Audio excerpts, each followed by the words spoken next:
Hello guys, welcome back to my channel. Today in this video I will show you how to fix live wallpaper not working on iPhone in iOS 18.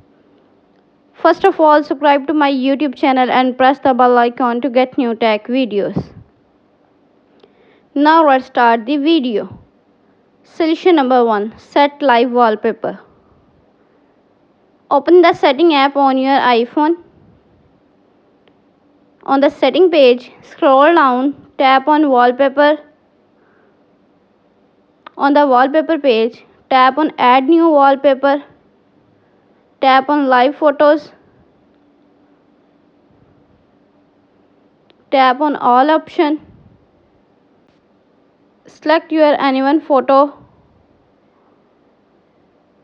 Tap on add photo and tap on done.